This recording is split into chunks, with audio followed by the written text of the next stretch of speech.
Stop the meeting. Raymond Ellis froze with a cardboard box pressed against his chest as the red light on his disabled security badge flashed beside him. His 10-year-old daughter, Chloe, stepped forward and placed a sealed white envelope on top of his best dad mug. The uneven blue words, "Please read my letter," facing the glass-walled boardroom. "That is not a board document," Rebecca Stone said quickly.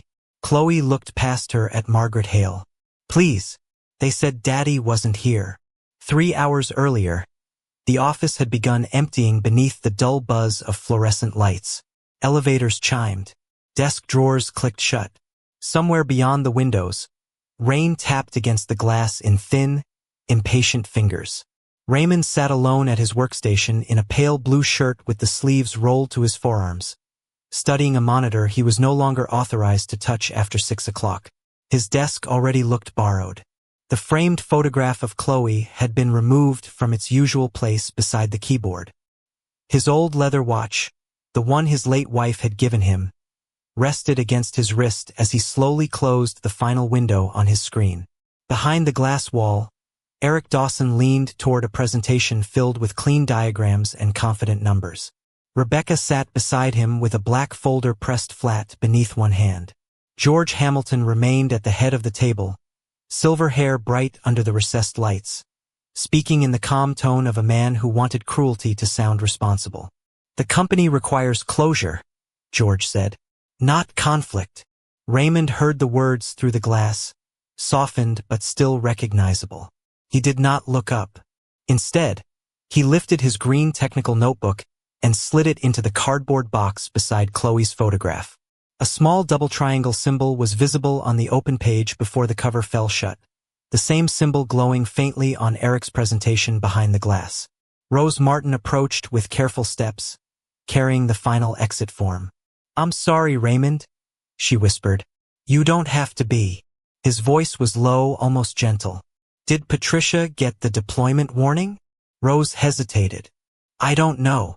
Raymond glanced at the clock. 6:09 p.m. For one moment, worry crossed his face. Not for the job he had lost, but for the midnight deployment still waiting inside the system. Then the elevator opened. Chloe emerged with her backpack hanging from one shoulder and a sealed envelope held against her chest. Her dark blonde hair was damp from the rain, and her sneakers squeaked softly across the polished floor.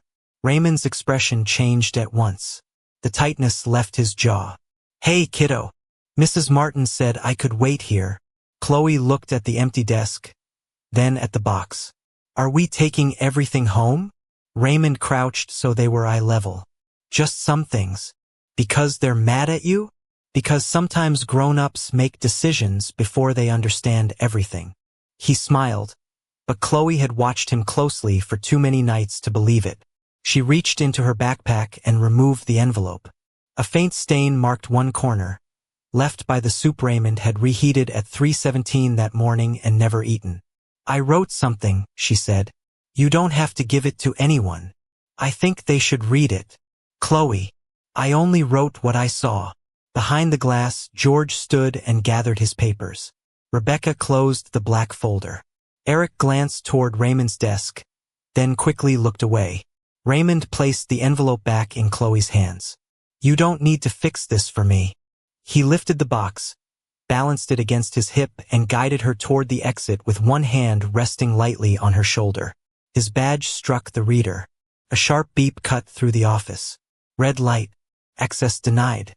Margaret Hale turned toward the sound. Through the glass, she saw the empty desk, the child holding the envelope and Raymond already steering her away from the room. George continued speaking. "The decision is complete in the system." Margaret rose slowly. "It is not complete in this room." Rose opened the door. Rebecca moved first, her professional smile arriving a fraction too late. "Margaret, with respect, a personal letter from a minor cannot become part of a formal review." Raymond tightened his hand on the box. "We're leaving." Chloe stepped away from him only far enough to place the envelope on top of his belongings. Margaret's eyes settled on the childish blue lettering. Then Rose noticed a second line written much smaller beneath it, nearly hidden by Chloe's fingers. "My dad was at work when they said he wasn't." The small sentence beneath Chloe's fingers changed the temperature in the hallway. My dad was at work when they said he wasn't. Margaret Hale did not reach for the envelope yet. Rebecca Stone did. This is a private family matter. It mentions company records, Margaret said. It mentions what a child believes she saw, Rebecca replied. The fluorescent lights hummed above them, washing every face in the same pale color. Raymond's cardboard box pressed against his ribs, the edge bending beneath the weight of his green notebook and the framed photograph of Chloe. She shouldn't be part of this, he said quietly.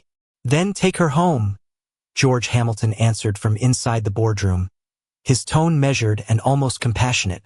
No one is preventing you from leaving. The words sounded generous. The locked badge reader beside Raymond still glowed red. Margaret looked from the light to George, but she said nothing. Not yet. 3 hours earlier, that same careful voice had ended 12 years of Raymond's work in less than 7 minutes. The conference room smelled faintly of burnt coffee and lemon furniture polish. Eric Dawson stood beside the screen in a navy suit, one hand resting on the polished table as a diagram of the company's recovery architecture filled the wall behind him. This is the Dawson Continuity Model, he said. Simple, scalable, accountable. A few executives nodded. One tapped a pen against a legal pad. Raymond sat near the far end of the table in his rolled-sleeve blue shirt, his old leather watch dark against his wrist. On the screen, 2 data paths crossed beneath a pair of small triangles. The symbol belonged to him. He had drawn it for years in the green notebook lying closed beside his hand. Eric clicked to the next slide before Raymond could look at it for long. The system recovered because management acted decisively, Eric continued. There were technical failures at the implementation level, but leadership contained them. Rebecca opened a black folder. George folded his hands. The room became very still. Raymond, Rebecca said, this is not a disciplinary spectacle. We want to handle the transition with dignity. She pushed a performance review across the table. The paper stopped beside his notebook. Your recent record reflects resistance to direction, inconsistent availability during critical periods, and difficulty maintaining team confidence. Raymond read the first page without moving his expression. May I respond? The review has been finalized. May I correct the timeline? This is not an evidentiary hearing. 3 short answers, each delivered softly enough to sound reasonable. Rain whispered against the windows. Somewhere in the hallway, a printer began feeding paper, one sheet after another, as if the building itself were continuing without him. Raymond turned to the final page. At the bottom, in small gray type, was a revision timestamp dated after the night of the system failure. He let his thumb rest beside it. Rebecca noticed. Her hand moved across the table and closed the folder halfway. Those are administrative updates, she said. They do not alter the substance. George leaned forward with the patience of a man explaining necessity to someone he had already defeated. No one is questioning your effort, Raymond, but effort and judgment are not the same thing. The company needs accountability. For the outage? Raymond asked. For the loss of confidence. Eric looked down, adjusting one silver cuff link. Raymond's gaze moved to the severance agreement. It offered temporary insurance coverage and 8 weeks of pay if he confirmed that he had introduced an unauthorized change and released the company from further claims. He read the clause twice. If I sign this, does it become part of Patricia Shaw's incident record? Rebecca's eyes sharpened. This document concerns you. Does it? Raymond. And David's benefits? George exhaled through his nose. This is not the time to negotiate for the department. Raymond lifted his eyes. I'm not negotiating. He turned the page toward them and placed one finger beside the clause. Assigning responsibility to supporting personnel acting under technical direction. I'm asking who this sentence is meant to reach after I'm gone. No one answered immediately. The projector fan whispered above Eric's shoulder. The double triangle symbol still glowed faintly at the edge of the next slide, almost hidden beneath the company logo. Rebecca softened her voice. The responsible choice is to sign. Accept the transition package and allow everyone to move forward. Everyone. Your daughter needs stability. Raymond's jaw tightened, but his voice did not rise. Please don't use my daughter to make a false statement sound kind. George's expression cooled by half a degree. Then decline the package. Raymond removed the pen from the agreement and set it parallel to the table's edge. I can lose the job, he said. I won't sign a lie that can be used against someone else. Margaret had watched that portion of the meeting through a secure video link. She had not intervened. Silence could mean integrity, but it could also mean resignation, and boards were taught not to confuse sympathy with proof. Still, she noticed the order of his questions. Insurance. Patricia's record. David's retirement. Only then his own name. Back in the hallway, Margaret finally accepted Chloe's envelope from Rose. Rebecca's hand remained suspended between them for a second before falling to her side. Chloe leaned against Raymond's arm, small and tired beneath her damp backpack. Margaret turned the envelope over. The faint soup stain darkened one corner. Through the paper, she could see the pressure marks of a child writing carefully. Then Rose returned with the black folder Rebecca had tried to carry away. Page had slipped loose. Margaret caught it before it reached the floor. At the bottom of Raymond's termination letter was an internal creation code dated 36 hours before the failure he was accused of causing. Why had they prepared his punishment before there was anything to punish? Margaret Hale kept her thumb over the creation code on Raymond's termination letter. 36 hours before the failure. George Hamilton glanced at the page, then offered the patient smile of a man correcting an unnecessary concern. Standard preparation. With his name already entered? Margaret asked. Templates are often personalized in advance. Before the event described in the document, Rebecca Stone stepped closer, the black folder held against her chest. Dates in draft systems can be misleading. Raymond did not move toward the paper. His eyes had gone to the wall clock above the badge reader. 6:16 p.m. Is the midnight deployment still scheduled? He asked. Eric Dawson's expression tightened for less than a second. That is no longer your responsibility. I know. Then let operations handle it. Did they preserve the raw failover logs? The hallway seemed to narrow around the question. Rain traced silver lines down the windows. Chloe slipped her hand into Raymond's free one, her fingers cold from the walk through the parking garage. George adjusted one cuff. We are discussing your employment, Raymond, not system operations. The system won't care what meeting we're having. His voice remained quiet. No accusation. No performance. Just the plain weight of a man looking at a clock no one else seemed willing to see. 3 hours earlier, before security collected his laptop, Patricia Shaw had sent him a message from 2 rows away. Midnight deployment is still scheduled. Raymond had read it once, then looked through the glass toward Eric, who was accepting congratulations beside the same recovery diagram Raymond had drawn months before. His first instinct had been to close the machine and let the company discover what it had chosen to ignore. The thought lasted only a second. Then he pictured hospital billing offices, small businesses and families trying to make payments in the morning. Systems failed quietly before people felt them loudly. He opened the deployment calendar. The configuration package was still queued for 12:03 a.m. The safeguards he had requested were missing. Raymond no longer had authority to cancel the release, but his credentials had not yet been disabled. He opened an emergency ticket and typed only what he could prove. Preserve raw failover logs. Move deployment to safe mode. Validate rollback checksum before release. He attached no speech about being ignored. He named no one. Then he printed a 3-step rollback procedure.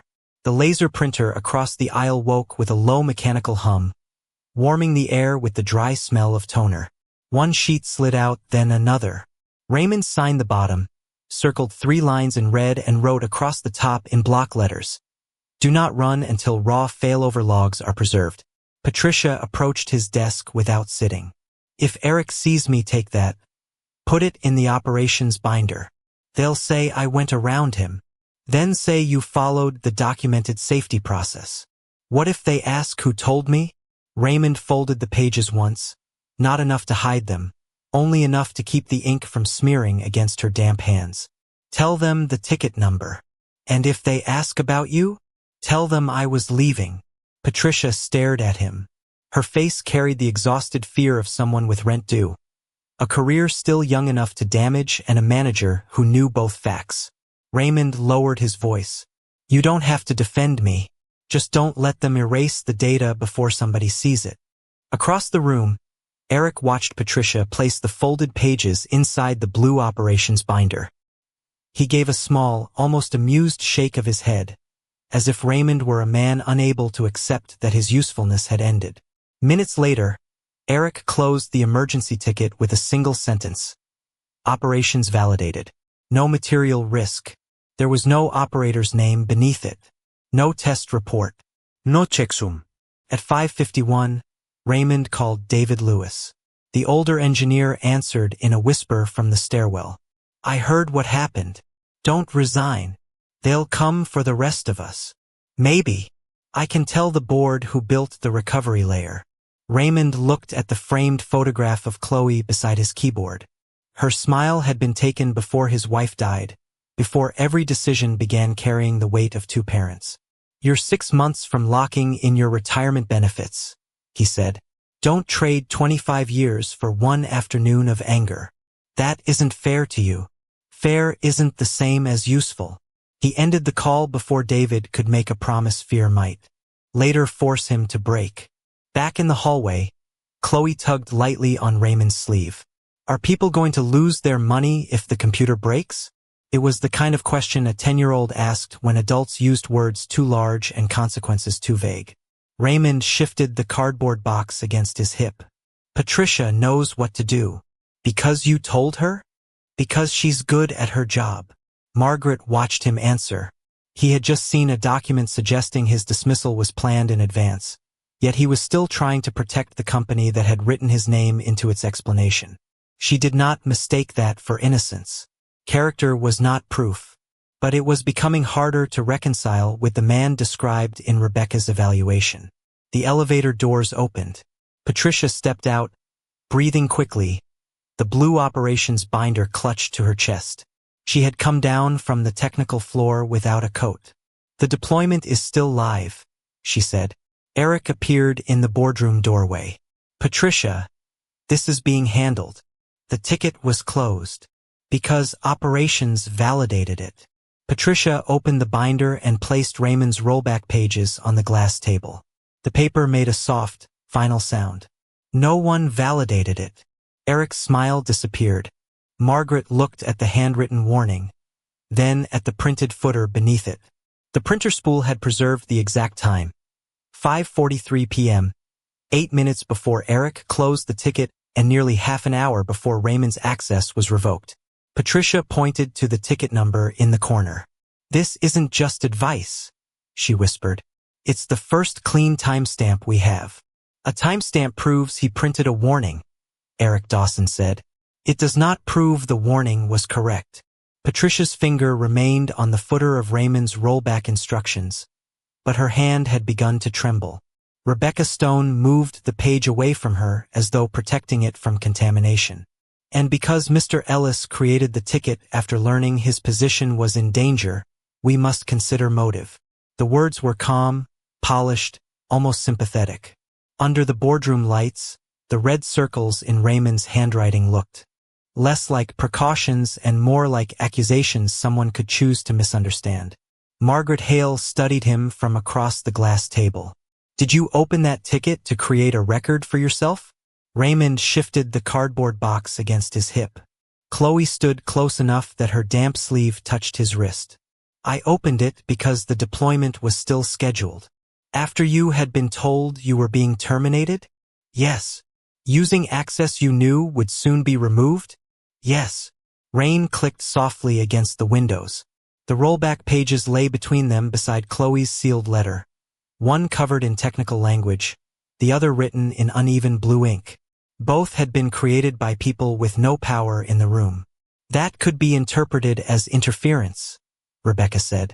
Raymond looked at the page, then at Patricia. It could. Patricia's face fell. He continued before she could speak. That's why I documented the steps instead of touching production. Margaret did not soften. A disciplined employee could still be wrong. A frightened employee could still create evidence after the fact. She turned to Chloe's envelope and opened it carefully with Rose Martin's silver letter opener. The paper inside had been folded twice. A faint soup stain marked the lower corner, and the smell of dried broth lingered beneath the sharper scent of toner and coffee. Chloe watched Margaret unfold it, then pressed her lips together as if she had suddenly remembered adults could make simple words sound dangerous. Margaret read silently. Chloe had not written about source code or failover architecture. She wrote about 3 nights when her father came home after she was supposed to be asleep. She wrote about his wet shoes by the heater, the bowl of soup he warmed and forgot, and the kitchen clock glowing 3:17 when she came downstairs for water. She wrote that Raymond had been speaking softly into his phone. "Don't sign anything while you're scared," he had told someone named Patricia. "You deserve time to read it." Margaret lowered the page. Rebecca's evaluation sat inside the black folder less than 2 feet away. "Bring me the incident availability section." Rebecca did not move. At once. Then she opened the folder and slid out the review. The official record stated that Raymond had been unreachable between 1 o'clock and 4 a.m. during the critical response window. Margaret placed Chloe's letter beside it. "A child's memory is not a system log," Rebecca said. No, Margaret replied. "But 3:17 is specific enough to verify." George Hamilton leaned back, his expression controlled. Children confuse nights. Families under stress reconstruct events. We should be careful not to let an emotional account override established records. "I agree," Margaret said. Chloe looked up at Raymond. "It was the night your blue shirt was still wet." Her voice was barely above a whisper. "You put your shoes by the heater because they made marks on the floor." Raymond placed his free hand over hers. "You don't have to remember anything else." Margaret noticed that, too. He did not prompt Chloe. He stopped her. "Mr. Ellis," she said, "did you tell your daughter what to write?" "No." "Did you ask her to bring the letter here?" "No." "Then why did she?" Raymond looked down at Chloe before answering. "Because I kept telling her I was fine." The silence that followed was not belief. It was something less comfortable. The recognition that a man might protect everyone around him so thoroughly that even his child had begun carrying questions he refused to name. Margaret folded the letter along its original creases. "This does not establish innocence," she said. George nodded once, almost relieved. "But it does establish a conflict in the timeline." His nod stopped. Margaret turned to Rose. "Issue a legal hold. Email, badge records, VPN authentication, camera footage, ticket history, draft evaluations, and all document versions connected to the incident. Nothing is deleted, overwritten, or normalized." Rebecca's professional composure tightened around the eyes. "That scope is unusually broad for an employment review. Then it is fortunate this is no longer only an employment review." George placed both palms on the table. "Badge data will not settle anything. Cards can be loaned. Credentials can be shared." Raymond looked at him. "Who said my badge was used?" The question was simple. No one had yet displayed a badge report. Even the air conditioning seemed to recede as Margaret turned toward George. He answered smoothly, "I am anticipating obvious limitations." Rose's laptop chimed. The first access report had arrived. Raymond's badge entered the technical floor at 2:41 a.m. His VPN token authenticated 47 seconds later. Eric shook his head. "That only proves someone had his credentials." Margaret asked for the corridor footage. The image appeared grainy and colorless on the wall screen. An empty elevator lobby, a timestamp in the corner, and a figure stepping into frame. But the camera clock ran 11 minutes behind the server record. The face could not yet be matched to the badge event. Rebecca exhaled quietly. "There. The evidence is unreliable." Raymond studied the frozen image without stepping closer. Then he looked at the reflection of the timestamp in the glass and asked, "What clock did the camera use to correct itself?" The security analyst searched the system notes. A backup synchronization server. Who administers it? Another pause. The analyst's eyes moved toward George. The COO's office. Margaret requested the server audit. A new line appeared beneath the camera record. The synchronization settings had been accessed 7 minutes after her legal hold began.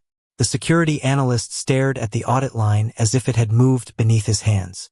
The synchronization settings were accessed at 6:24. 7 minutes after the hold, Margaret Hale said. By which account? An administrator assigned to the COO's office. George Hamilton did not raise his voice. Then isolate the server and follow procedure. Speculation will only contaminate the review. Raymond remained beside Chloe, the cardboard box resting against his leg. He did not accuse George or step toward the screen. He looked instead at the rollback pages on the glass table. The camera clock can wait, he said. The deployment cannot. Eric Dawson gave a restrained sigh. Raymond, operations has already handled the risk. Then the test will confirm that. You no longer have authority to test anything. I'm not asking for access. The air conditioner pushed cold air across the room, lifting one corner of Chloe's letter. Margaret placed 2 fingers on the envelope to keep it still. What are you asking for? Raymond nodded toward the technical floor. A clean snapshot. No customer data. No network connection. Let the auditors run the deployment exactly as scheduled. 30 minutes later, a forensic engineer projected an isolated copy of the system onto the boardroom wall. Lines of status text glowed green against black. Margaret kept Raymond several feet from the keyboard and required every instruction to pass through the engineer. It was fair, careful, and slow. George called it unnecessary. Rebecca called it potentially prejudicial. Eric called it a distraction. Raymond called it nothing. He studied the sequence, then took a dry erase marker and drew 3 plain boxes on the whiteboard. Primary queue, he said. Recovery buffer. Safe mode gate. That is a simplified description, Eric interjected. It's enough for the test. Raymond drew a narrow arrow between the second and third boxes. When the configuration fails, this queue holds transactions for 17 minutes. Patricia saw the pressure spike and initiated the rollback. Patricia looked up from the end of the table. You designed the queue. You used it correctly. The distinction mattered to him. Margaret noticed. So did Chloe, who had stopped gripping the strap of her backpack quite so tightly. The forensic engineer began the simulation. First, nothing happened. Then amber warnings appeared across the screen. A low alert sounded from the laptop, steady and mechanical. 1 minute passed. Then 3. Eric folded his arms. This proves very little. At 9 minutes, the recovery buffer began filling exactly where Raymond had marked it on the board. At 13, the primary queue stalled. At 16 minutes and 42 seconds, the system shifted into safe mode. Patricia's breath caught. The engineer looked over his shoulder. 17 minutes. No one answered. A chair that had been scraping softly against the floor went still. The projector fan and the distant rain became the loudest sounds in the room. Margaret lowered her hand onto the black folder. Run the rollback. The engineer loaded the procedure printed at 5:43. The first checksum failed. The second matched. The system began restoring. Then a warning appeared across the snapshot. Further execution could overwrite the original failure state. Continue, Eric said quickly. We need the complete result. Raymond's eyes stayed on the warning. Stop. Eric turned toward him. You said this would prove your claim. It already proved the sequence, not authorship. If you overwrite the snapshot, you may lose the only clean copy of the failure. We can make another. The forensic engineer shook his head. Not from the same preserved state. Eric's jaw tightened. Margaret, we cannot let a terminated employee dictate the scope of the audit. Raymond set the marker down. I'm not dictating anything. I'm asking you not to destroy evidence just to prove me right faster. Margaret studied him for a long moment, then looked at the engineer. Preserve the snapshot. No further writes. George leaned back, the leather of his chair creaking softly. This is becoming theater. No, Margaret said. Theater would require an audience. This is a record. She quietly messaged Rose, instructing her to retain the original rollback pages, printer spool, hardware key registry, and every version of the test environment. Eric attempted a professional smile. The commit Raymond referenced was ordinary implementation work performed under management direction. The forensic engineer opened the signature data. It was signed with a registered hardware key assigned to Raymond Ellis. That still does not make the architecture his. Eric pointed toward the diagram. The Oriole buffer was part of a team design. Raymond's gaze lifted. Patricia stopped breathing for a moment. Margaret slowly turned toward Eric. What did you call it? The recovery buffer. You said Oriole. Eric's smile held, but only at the edges. I may have heard the internal name in a meeting. Which meeting? I don't recall. Raymond did not press him. He picked up Chloe's letter before the air current could move it again and placed it beneath the weight of his green notebook. Margaret instructed the engineer to compare the signed commit with the software currently running in production.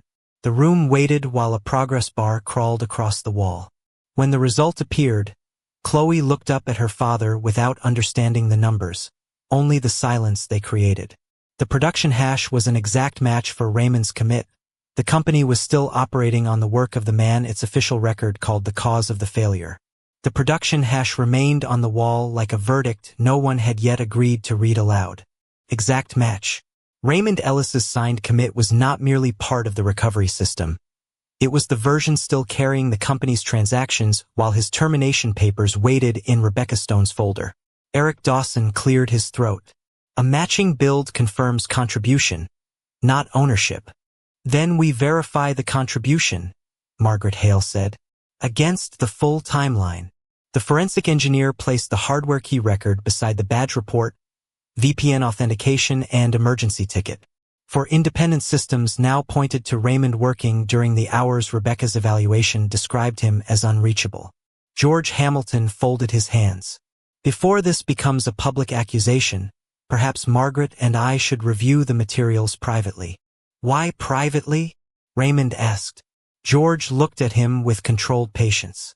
Because reputations can be damaged by incomplete information. Raymond's eyes moved toward Patricia and David. They already have been. The room went still. Beyond the glass, the office lights had begun switching into evening mode, leaving long bands of reflection across the table. Chloe sat near Rose with Raymond's cardboard box beside her feet, one hand resting on the sealed edge of her letter as though making sure it did not disappear. Margaret ordered the camera timestamps corrected using the building's fire alarm clock, a system outside the COO's control. The revised footage showed Raymond entering the technical floor at 2:41 a.m. His badge event followed within seconds. His VPN token authenticated from the same workstation. Eric's parking record showed his car leaving before midnight. That does not prove misconduct, Rebecca said. No, Margaret replied. But it proves the official availability record is false. Rose opened the document archive. The termination letter had been created 36 hours before the outage, already carrying Raymond's name, project code, and a description of an unauthorized configuration change that had not yet occurred. Rebecca leaned forward. It was a contingency draft. A contingency for an event that had not happened? Risk teams prepare scenarios. With a named employee, Rebecca's fingers tightened around her pen. The printer in the adjoining office stopped mid-cycle, and the sudden absence of its mechanical rhythm made the silence heavier. The forensic engineer then opened the version history of Raymond's performance review. 3 negative findings had been added after the outage: unavailable during critical response, resisted emergency direction, and undermined team confidence. The earlier version contained none of them. George's voice lowered. We are drifting into privileged personnel material.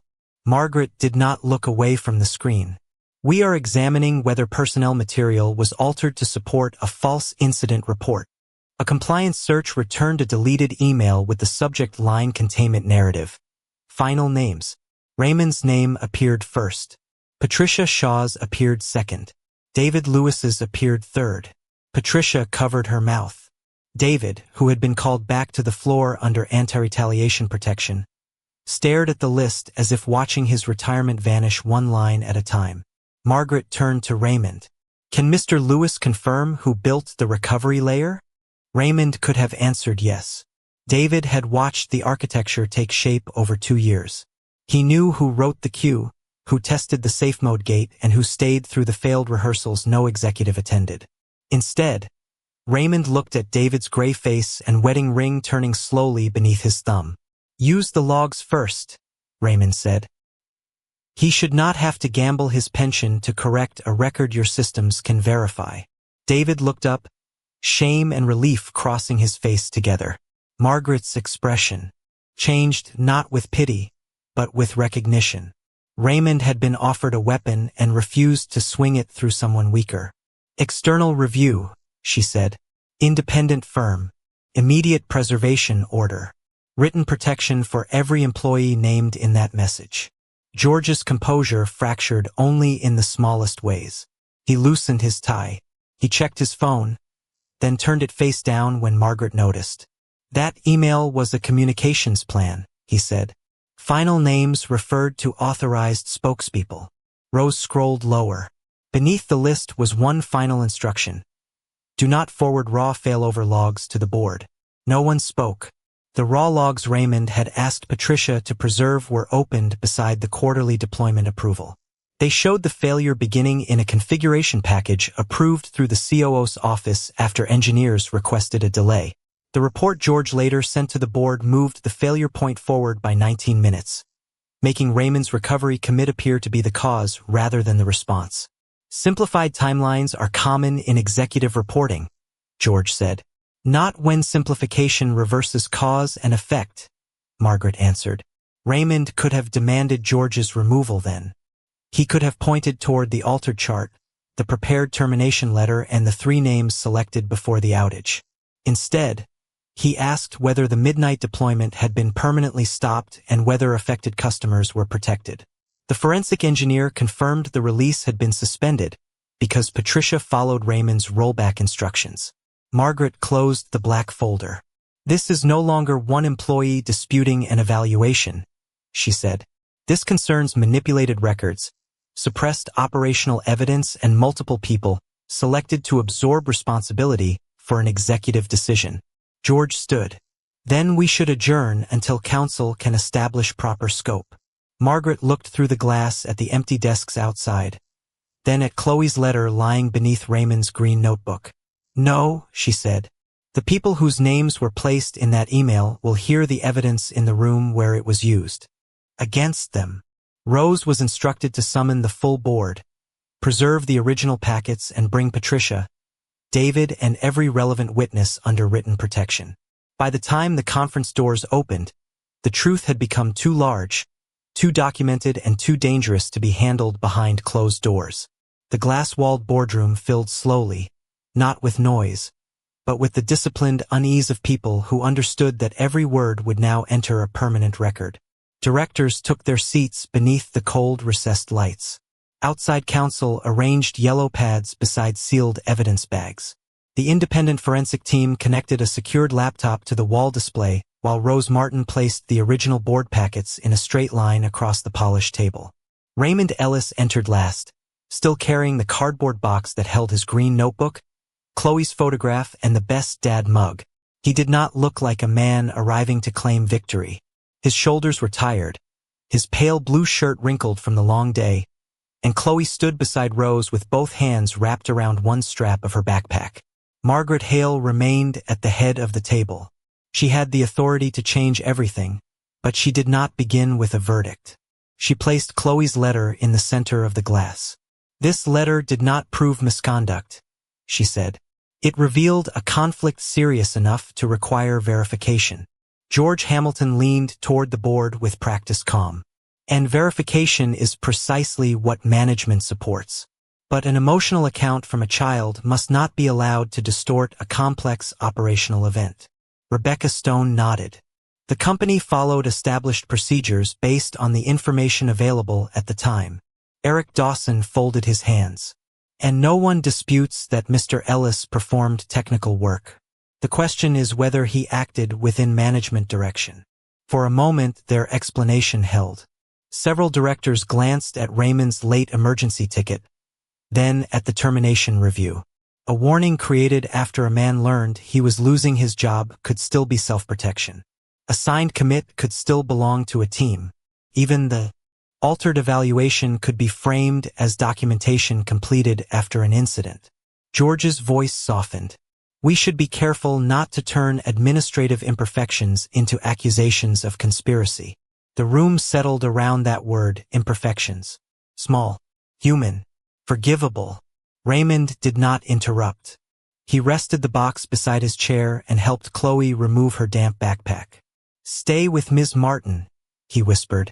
Chloe nodded and placed one hand briefly in his before letting go. Margaret raised the first verified timeline. Badge access at 2:41 a.m. Camera footage corrected against the building fire alarm clock. VPN authentication 47 seconds later. The screen showed Raymond stepping from the elevator in the same blue shirt Chloe had remembered. George replied at once. That confirms presence, not authorization. Correct, Margaret said. So we move to the next record. Patricia Shaw placed the rollback pages beneath the document camera. The red circles and Raymond's warning appeared 10 feet tall on the wall. Rose displayed the printer spool. 5:43 p.m. Then the emergency ticket. Closed by Eric 8 minutes later with the statement operations validated. No material risk. Operations had already assessed the issue, Eric said. Patricia swallowed. No operator signed it. That does not mean no assessment occurred. Who performed it? Margaret asked. Eric paused, then turned slightly toward Rebecca. The review was informal. The explanation was weak, but not yet fatal. Eric continued, more firmly. Mr. Ellis printed a precaution. Patricia chose to use it. Management takes responsibility for the team's collective outcome. Raymond finally spoke. Then put her name on the recovery record. Eric looked at him. Excuse me? If the outcome belongs to the team, Patricia's name belongs beside yours. The room quieted. Raymond did not ask for his own name. Margaret let the silence remain before bringing up the production hash, identical to Raymond's signed commit. Beside it appeared the double triangle design from his green notebook and the same symbol on Eric's presentation. Eric's jaw shifted. Technical notation is not ownership. No, Raymond said. But dates are. Rose displayed the termination letter created 36 hours before the outage. Rebecca sat straighter. A contingency draft. With his name, project code, and the description of a failure that had not occurred? One director asked. Risk departments anticipate scenarios, she replied. For a second time, the defense seemed to recover. Large organizations created drafts. Lawyers prepared alternatives. Executives simplified information. Suspicion was not proof. Then Rose placed the printer release log beside the archived email titled Containment Narrative. Final names. The log showed the list had been printed from the executive floor machine before the outage. Raymond's name was first. Patricia's was second. David Lewis's was third. George's expression remained composed. Spokespeople, he said. Those were proposed names for crisis communications. David looked down at his wedding ring. Patricia's breathing became shallow. Raymond turned to Margaret. Before they answer anything else, are their benefits and jobs protected in writing? They are, Margaret said. Raymond pushed a glass of water toward Patricia, but did not speak for her. David explained that Raymond had warned him not to sacrifice his retirement to defend him. Patricia explained that Raymond had refused to let her sign a false admission. Rose confirmed the board packet had been revised after George accessed the raw logs. George leaned forward. Raw operational logs were never material for board review. No one moved. Margaret's hand slowly lowered onto the folder. No one asked whether they were material, she said. We asked whether you knew they existed. George's eyes flicked toward the wall display. The forensic examiner opened the access report. It showed his account exporting the raw file before part of it was removed from the board packet. Accounts can be compromised, George said. Credentials can be misused. Margaret did not argue. She only nodded to the examiner. Then show us the multi-factor authentication record, the device location and the hallway camera from the moment that deletion was approved. The examiner entered the final command, and the screen went black. For one breath before the last timeline began to load. The final timeline appeared in 4 synchronized columns. Multi-factor authentication, device location, hallway camera and the raw service log George Hamilton had ordered removed. At 2:58 a.m., his phone approved the deletion request from inside the executive conference room. 7 seconds later, the camera showed George entering alone, closing the glass door and placing that same phone beside the board packet. The device identifier matched. The account matched. The time matched. No one spoke. George's hand remained flat on the table, but one finger began tapping against the glass. A device location is not proof of intent, he said, his voice dry. The forensic examiner advanced the timeline. The raw log appeared beside the original deployment approval from the COO's office. It showed the first failure beginning 19 minutes before Raymond's recovery commit entered production. George's revised board report had moved the failure point forward, making the repair look like the cause. Margaret Hale leaned toward the screen. Show both versions. The original graph appeared in blue. The altered graph appeared in red. Same data, different beginning, different blame. Rebecca Stone's pen slipped from her fingers and struck the tabletop with a small plastic click. Eric Dawson looked toward the door, then stopped when he saw 2 directors watching him. The examiner opened the production build record. Raymond's hardware key signature sat beneath the safe mode code. Patricia's rollback execution followed. David's verification came next. Eric's name appeared only later, in an executive email claiming he had directed the recovery. This was a team response, Eric said. Management communication often summarizes collective work. Raymond stood beside his cardboard box, one hand resting on the worn green notebook. Then why were their names removed? Eric did not answer. Margaret asked Rose to display the performance review history. The earlier version described Raymond as reliable under pressure.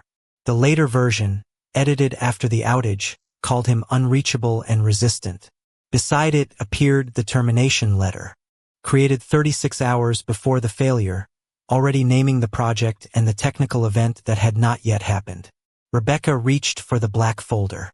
Margaret placed her palm over it. Leave it. George inhaled slowly.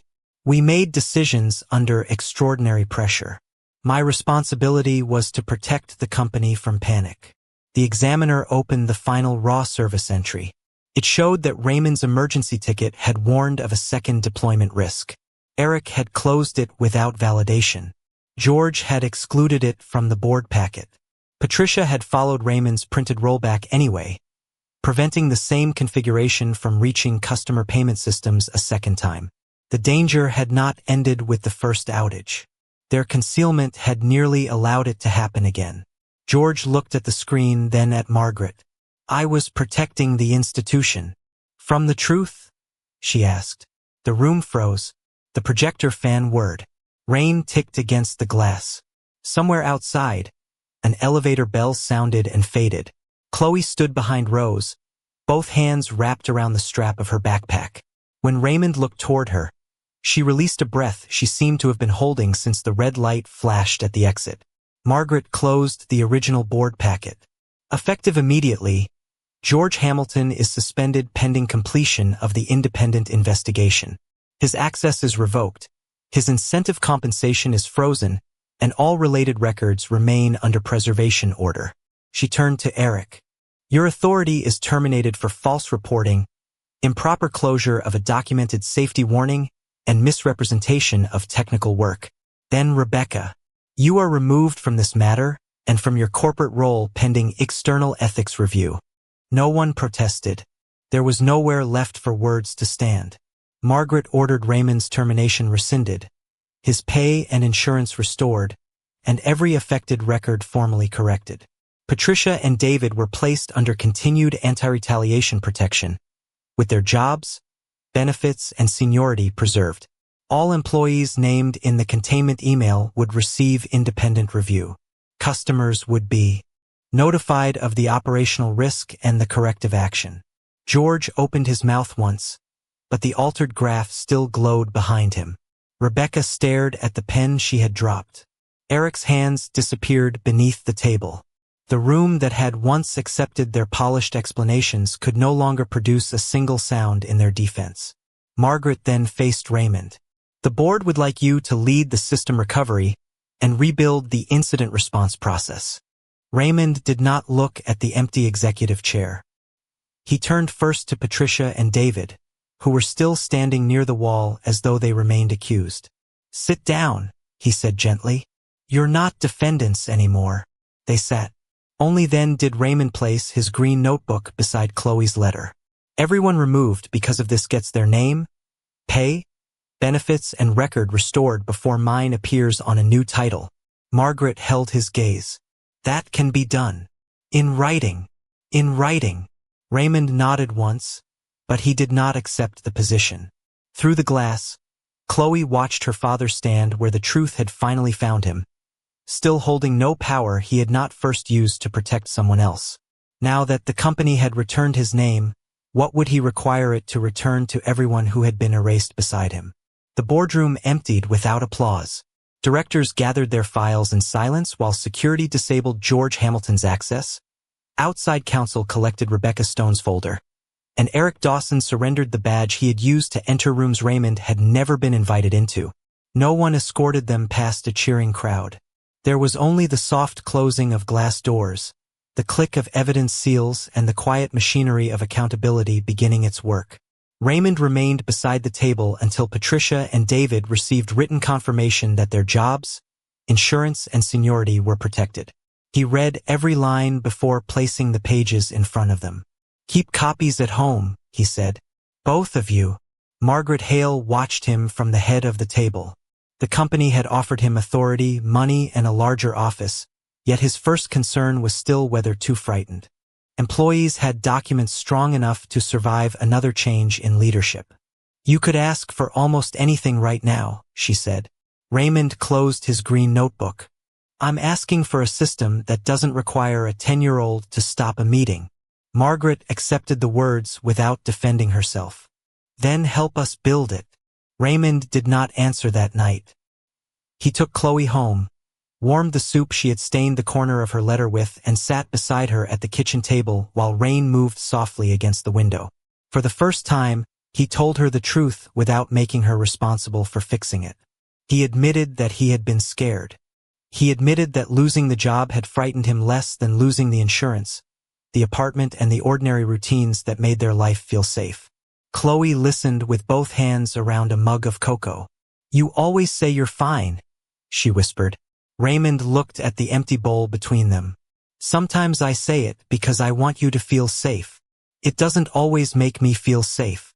The words were small, but they reached a place no board investigation could repair. Raymond took her hand. "Then I'll try to tell you the truth in a way you don't have to carry."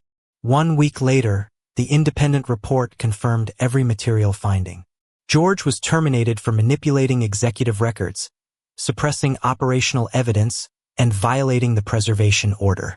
Eric was dismissed for false reporting, improper closure of a safety warning, and misrepresentation of technical work. Rebecca's conduct was referred for external ethics review. The company corrected Raymond's employment file, restored his lost pay and benefits, and issued amended records for every employee named in the containment email. Customers received a transparent account of the deployment risk and the corrective measures taken. Patricia's accusation was removed completely. She returned as co-lead of deployment safety, not as the junior engineer who had once been expected to sign someone else's story. David retained his full retirement eligibility, insurance, and 25 years of service. His name was added to the recovery record beside Raymond's and Patricia's. Margaret created an independent reporting channel outside the management chain, mandatory version histories for performance reviews, and direct board access to raw incident data. No executive could again rewrite a technical failure without leaving a trail everyone was authorized to see. Raymond agreed to return only after those changes were approved in writing. On his first morning back, he walked past the larger office prepared for him and stopped at the engineering floor. The air smelled of fresh coffee and warm electronics. He removed 2 nameplates from a padded envelope and fastened them to the desks that had been cleared days earlier. Patricia Shaw, David Lewis. Neither spoke. Patricia pressed her fingers to her mouth. David lowered his head until his glasses reflected the desk lamp. It was not the stunned silence of the boardroom. It was the silence of people realizing they had truly been given their place back. Raymond set the blue operations binder on the shared table and added a new first page. No incident report is complete until the people closest to the system are heard.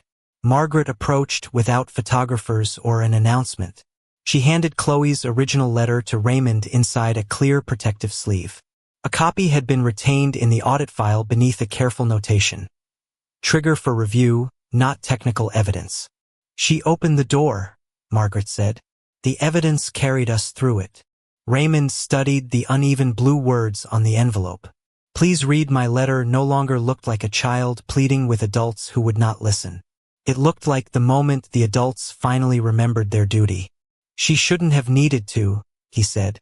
No, Margaret replied. The next child won't.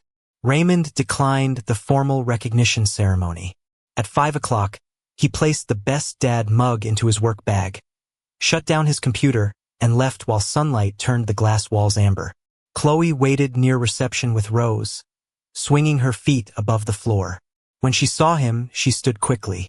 Raymond knelt before her. You should never have had to defend me. Chloe hugged the protected letter against her sweater. I wasn't defending you, Dad. I was asking them to look closer. He pulled her into his arms. For a few seconds, neither of them spoke. Behind the glass, Rose began returning nameplates to the desks of employees whose records had been restored, one careful name at a time. Then Raymond and Chloe walked out together, his old leather watch catching the last light and her hand resting safely inside his. Dignity had never needed to shout.